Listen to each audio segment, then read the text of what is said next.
કુમાર અહીંયા સેટ થઈ જાય ને એટલે શાંતિ. શું સેટ થાય?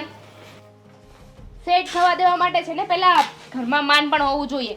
માણસ એકબીજાને શાંતિથી ને સરખી રીતે વાત કરે ને તો મગજમાં શાંતિ મળે ને કંઈક વિચારવા માટેનો સમય મળે. પણ બેટા આટલો બધો ગરમ સ્વભાવ અને આટલું બધું આ શું છે? શું થયું ઈ કે મને? કરે જ ને બા, હું આ ઘરની કાંઈ નથી લાગતી. શું હું પારકી છું? લગ્ન કરાવી દીધા એટલે આ ઘરમાંથી મારા સંબંધ પૂરા થઈ ગયા? નહીં, બધો હક છે તારો. હા તો માની લઈએ કે આ તો તમારી દીકરી છે.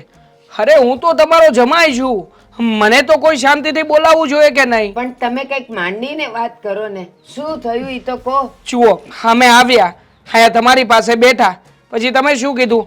અંદર જાઓ, અંદર તમારા ભાભી છે એ તમને બધી વસ્તુઓ આપશે. અરે અંદર ગયા 1 કલાક સુધી બેઠા. અરે ભાભી છે કે રસોડામાંથી બહાર આવવાનું નામ જ ન લે. અને વળી પાછા બહાર આવ્યા તો શું લઈને આવ્યા ખબર છે? હા, ઠંડા પાણીનો ખાલી બોટલ. હવે બોટલને શું કરીએ અમે?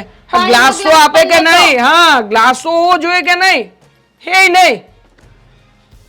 જો બેટા, એક વાત કહું, બંને જણા મગજ શાંત રાખો.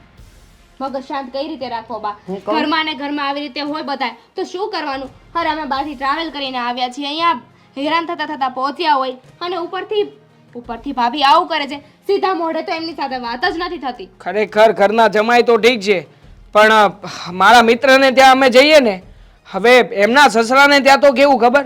હું ગયો હોય તો મને માન પાણી મળે. અરે પગે લાગુ તો મને 1000 રૂપિયા આપે. બોલો. હા હા, સાંભળો. હવે હું જેટલું બોલું ને એ ખાલી સાંભળજો, વચ્ચે કશું બોલતા નહીં.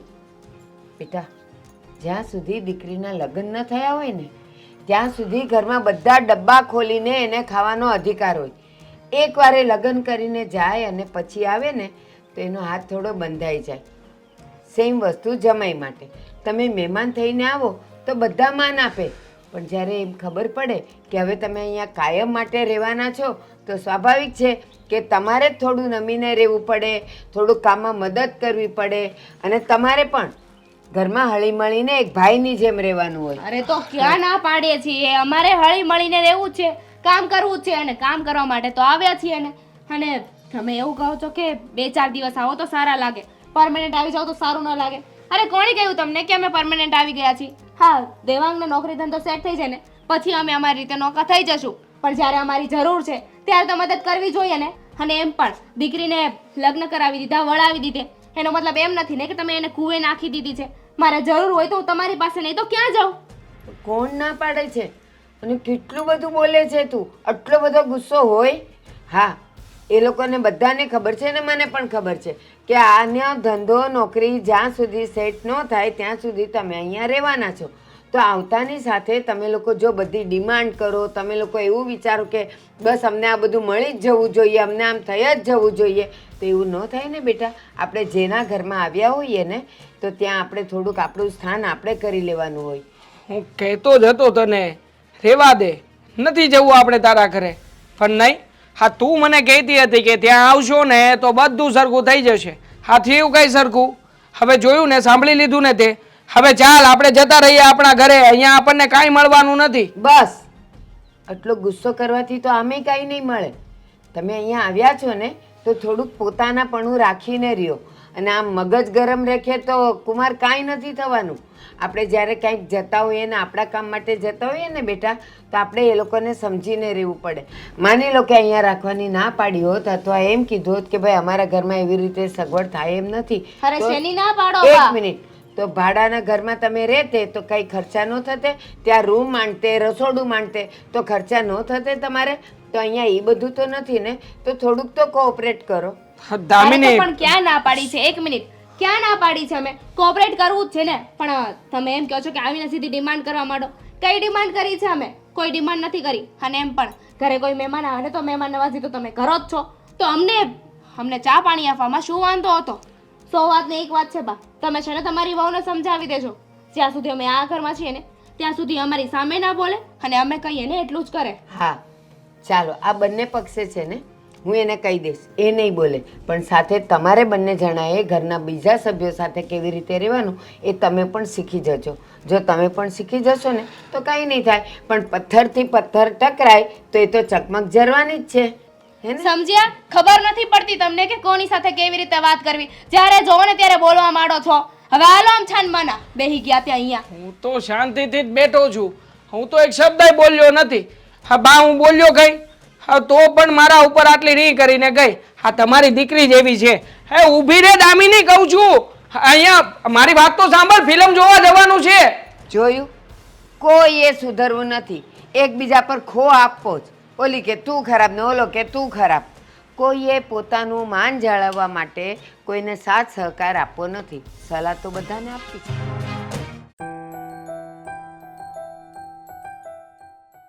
કેમ અહીંયા બહાર બેઠી છે? આ પવન ખાવા શ્વાસ લેવા માટે બહાર બેઠી છું. પ્રોબ્લેમ છે? હા, પ્રોબ્લેમ શું હોવાનો? પણ શ્વાસ તો બધી જગ્યાએ લઈ શકાય, બહાર જ કેમ? ખબર નહીં. આ ઘરમાં જાઉં છું ને તો સફોકેશન થાય છે, મારો શ્વાસ રૂંધાય છે. મને એમ થાય છે કે હમણાં મારો જીવ જતો રહેશે. પણ કામ પતી ગયા બધા? આ તમને ભારે ચિંતા છે મારા કામની. તમારે કરવા પડે છે નહીં ને? થઈ ગયા છે ઘરના કામ. મારે ક્યાંથી કરવા પડે? અરે સારું કહેવાય, જલ્દી કામ પતી ગયું નહીં? આ બેન આવ્યા પછી તને કામમાં રાહત રહેતી લાગે છે. બહુ જ એટલી મજા આવે છે ને મને. ક્યારેક ક્યારેક તો મને એમ થાય છે ને કે આપણે બેનબાનું છૂટું જ કરી નાખીએ. આ ખોટા સાસરે મોકલ્યા છે, અહીંયા રહી તો કામ કરે, મને હેલ્પ કરે. છૂટું કરી નાખીએ એમ. કેવી વાત કરે છે? શું બોલે છે? એનું ભાન છે તને? તો તમે શું બોલો છો એનું ભાન છે તમને? ખબર નથી? આ તમારી બેન છે ખોટા સિક્કા જેવી, જ્યાં જાય ને ત્યાંથી ઉછળીને પાછી. એટલે તું કહેવા શું માંગે છે? શું કર્યું એને? તું એને એવું સંભળાવે છે? કઈ કરતા નથી એ જ તો વાંધો છે ને આદિત્ય. તમારી બેનને કાંઈ કામ કરવું નથી, કાંઈ કહીએ તો મોઢું ચડાવે. બેનને તો છોડો, આ જમાઈનો જીભડો આટલો મોટો છે. બૈરાઓને સારા કેવડાવે એમ છે તો. અરે એને જીભ જ સારી ચાલે છે, ખાલી કમાઈ નથી શકતા. હું પણ એવું જ વિચારતો હતો કે કંઈક એવો ધંધો ગોતવો છે કે જે જીભથી થાય, એટલે પૈસા આવે અને એની જીભે ચાલ્યા કરે. હા તો એને કયો આખા ગામને ચૂના લગાવે. અમે તમને ચૂનો જ લગાવે છે ને. અરે પણ ચૂનો ક્યાંથી લગાવે? હવે જીભથી કોઈ ચૂનો મારતું હશે તો પીછડાથી મારવો પડે. એક ચૂનો એવો પણ આવે છે જે દેખાતો નથી પણ લાગી જાય છે. જેમ કે તમને લગાડ્યો એમ. બે શબ્દ બોલ્યા નથી, બે પીલુડા પાડ્યા નથી કે તરત આવી જાવ અમારા ઘરે, અહીંયા રહેજો. જો સાંભળ મારી વાત. હું તને કહી દઉં કે એ તો છે ને, એનો સ્વભાવ ભલે બોલકો રહ્યો પણ એમ દિલના સાફ માણસ છે. અને કદાચ છે ને ઘણા માણસો એવા હોય જે જલ્દી ધંધામાં સેટ ન થાય. આ ધંધામાં સેટ થઈ જાય ને પછી એ ક્યારેય આપણો ઉપકાર ભૂલશે નહીં. તમે મને સમજો છો શું? તમને એમ લાગે છે કે હું બુદ્ધિ વગરની છું? એવું સમજતા હોય ને તો એવી ભૂલ ના કરતા. નથી સમજતો. હું માનું જ છું કે તું બહુ બુદ્ધિવાળી છે. એટલી બુદ્ધિ ભરી છે કે બુદ્ધિ છલકાય છે. અને તું આ જે ગુસ્સો કરે છે ને એના કારણે તારી બુદ્ધિ પણ ભ્રષ્ટ થઈ જાય છે. તમે તમારું કરો ને, હું તમને ચોખ્ખી ભાષામાં કહી દઉં છું. મારાથી એવા ઢસડા નહીં થાય. એમને કહો નોખા થઈ જાય. એ નોખા ક્યાંથી થઈ જાય? જો માનું છું કે થોડા દિવસ થયા છે હજી આવ્યા એને, પણ એનો મતલબ એ નથી કે હવે આપણે એને ઘરની બહાર કાઢી મૂકીએ. હવે તો એ અહીંયા જ રહેશે. તો આપણે જતા રહીએ ને. એ લોકો અહીંયા રહીને આપણે બીજે રહીશું. જો સાચી તમને એક વાત કહું ને તો મારો આવો પ્લાન ક્યારથી ચાલતો જ તો મગજમાં. આપણે બીજે રહેવા જતા રહીએ, તમે અને હું. ના, જરા વિચાર કર કે બાનું શું. અને બાને લેતા જઈએ ને.